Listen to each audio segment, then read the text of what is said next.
Thanks for your interest in the USDA GRAZE pasture budgeting model that we are in the process of renewing and updating. Let me give you a little background about the model.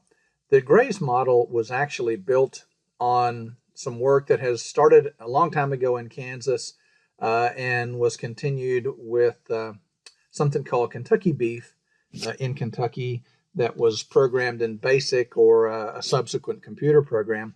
And then ported over by NRCS using the same forage data into a spreadsheet-based model.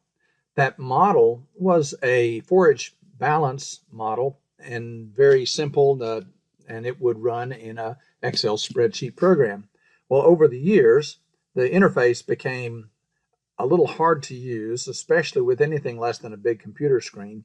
And then as 64-bit computers came along, the macros no longer were compatible. So I proposed a project to the NRCS through our Kentucky State Conservationist and with Adam Jones to update this model. And we had two major objectives. Number one, to work on the interface side and the how it worked with 64-bit computers.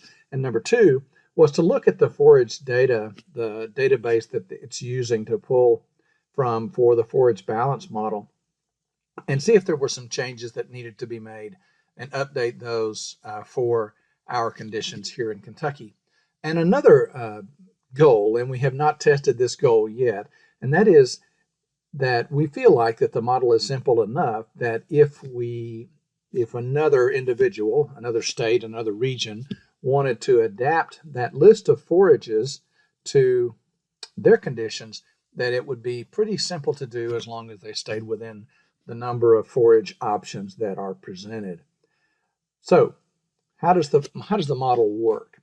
Well, the model works by, it's intended to be a planning tool to be used by technical service providers, USDA personnel, extension personnel, and frankly anybody, since it's publicly accessible, to plan and evaluate forage mixes and grazing management for the ability to carry livestock.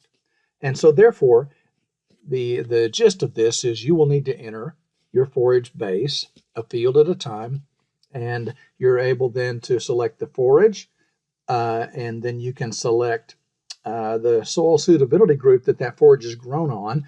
So you can select some defaults, or you can look those up on the Web Soil Survey.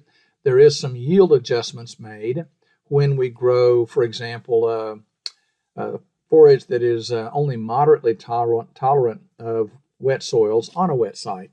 Then there's some yield reductions built into the model, and that information is supplied along with the other forage information when you take a look at the spreadsheet in the lookup table area. Then you can select the level of management, which is another way to attenuate the yield that you expect to get, high, medium, or low, and that's 175 and 50% of attainable yield. And then finally, you can choose the grazing efficiency, where you can dial in whether you think you're going to get 35, 40% utilization or up into the 50, 55, 60% utilization. So you've got some choices to make on the forage side that will help you dial in what you are going to plan to do on this system. On the livestock side, it's very simple. You plug in the type of animals that you're going to carry. There are cows, there are bulls, you can use stockers. We'll talk about that in a second. You can use horses, you can use sheep, and you can use goats. They're all built on, or the intake is built on body weight. So you will put in their body weight, the average body weight. You will choose a percent intake, whether it's 2, 2.5, or 3, or whatever number that is, based on what you anticipate they will eat. And then, of course, that will generate a forage need.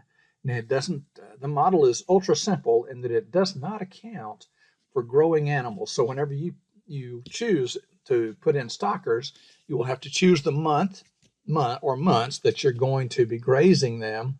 And it assumes that they are are bought and brought to the farm within that first month, and then you sell them at the end of the period. It also does, the model does not account for growing animals. In other words, if you expect the animals to come in at 500 pounds and go out at 900 pounds, then the best way to estimate intake is to choose the middle number, the average, 700 pounds, and your percent intake, you would probably say 3% for a stocker operation. And that would be a good estimate of how much forage you're going to need over the grazing period for stockers. So as you can probably begin to understand, the model is very simple at this point. So as you look through the poster and look at supplied 3 screens, I've supplied the forage input screen, the livestock input screen, and also then the livestock forage balance output, which is a quick way to know, which months are you excess in and which months are you deficit in.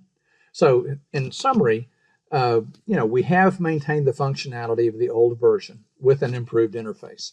It will run on PC and Apple computers and tablets. We have updated the forages and yields, although they have not been dialed into and fully tested with the new interface yet, but we expect that to be done within the month of January.